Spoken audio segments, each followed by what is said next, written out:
In this Star Wars Outlaws news update video, I will be sharing with you a few new small details about the game in relation to how the choices you make affect the game and more. Before we do get into all of today's news though, make sure you do subscribe to this channel so you won't miss any future Star Wars Outlaws videos. So it has been a bit quiet in relation to Outlaws over the past few weeks and months, but that has not stopped a new interview releasing today from Games Radar with the game director Julian Grighty. Before we do analyse all of Julian's quotes though, I wanted to share with you a couple of tweets from Humbly, who is playing Kay in this game. A few days ago, Humbly tweeted that they are still working hard on Outlaws, and she was just in the studio working on it, and it's coming along. Humbly also responded to a tweet I posted saying, "Makes me so excited anytime I see a post, I'm so proud and cannot wait to share more soon." So hopefully we won't have to wait too long for some more Star Wars Outlaws media, whether it be gameplay, a trailer, screenshots, or just even more details about the gameplay. Let's now take a look at the interview that Games Radar did with Julian Grighty, who is the game director. A key quote that really stands out is that Star Wars Outlaws is a focused, tightly written story. However, there is this reputation system that we know about, and that will allow the player to stray away from this focused story. So there is some dynamic elements to the game. Every player will have a different experience because of the reputation system, even though the main story is still going to be the same for everyone. If you have not seen my previous videos going into detail on the reputation system, in short, you will be making business dealings with the 4 crime syndicates in the game.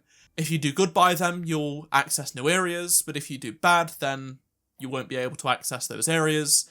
You will also gain new items if you do good with them, but if you don't, then you won't be able to purchase those things. In terms of the overall reputation system, Julian says that being good could lead to some of the most lucrative opportunities in the game. However, if you have a bad reputation, it could result in Kay facing a syndicate's wrath as they hunt her down, and we do know that the Empire will hunt her down and send out units, including Death Troopers, stuff like that, depending on how bad the reputation is. Most people are comparing this system to Red Dead Redemption's Honor system. I think that's the best comparison based on what we know so far. So yes, you will be able to decide what you want to do in the moment-to-moment gameplay, and it will affect how that gameplay comes about. Will you have opportunities to do some really great stuff to earn a lot of cash and cool items, or will you do bad stuff and make it harder on yourself? I know some people will be wondering, will this game have multiple endings? But we already knew back in the summer that this game has a singular ending. There aren't multiple endings. Everyone will get the same ending. It's a canon story. This was revealed by my friend Star Wars Explained in an interview that he conducted at Comic-Con. We both went there to get some exclusive info for you guys. If you did miss my interview with Julian where I gave you exclusive information on customization stuff, click the button in the top right hand corner of the screen and it'll take you to it. In this new interview with Games Radar, Julian goes on to say that they really wanted from the get-go some iconic planets in the galaxy of Star Wars, but they also wanted to make some completely new and exotic locations. Now, each of the locations featured within Star Wars Outlaws are crucial to Kay's story, which was really the starting point.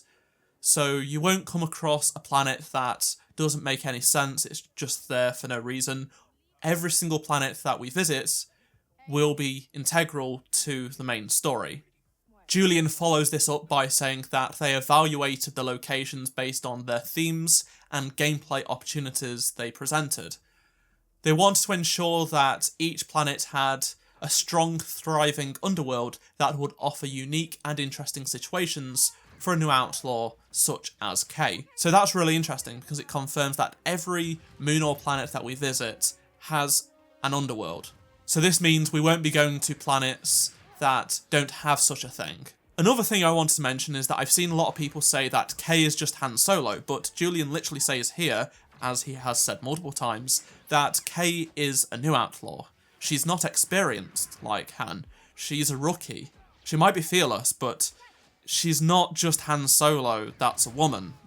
I don't understand why people just don't listen to the information that we've received from the game's developers themselves over the past year or so. It has been clear from the get-go, Kay is not Han just because she's a scoundrel. That's like saying Boba Fett, Bossk, and Dengar are all the same just because they're bounty hunters. It just does not make sense. So I don't really know why people are saying Kay is Han when we've known for some time that Kay is actually inspired more so by Jack Sparrow and Lando more than Han Solo. That's a tangent I went on, but I've just had so many comments on my recent Outlaws videos talking about how Kay is just Han Solo when it's not the case, as I've mentioned in my previous news update videos, where we've gone over the differences between Kay and other characters. I'd love to hear your thoughts on anything I've talked about in this video down in the comment section below, and if you did enjoy this video, please do drop a like, subscribe so you don't miss any future news updates on this game, and if you did miss any of my previous videos, make sure you do click on the playlist on screen right now, and I shall see you in my next video. Goodbye.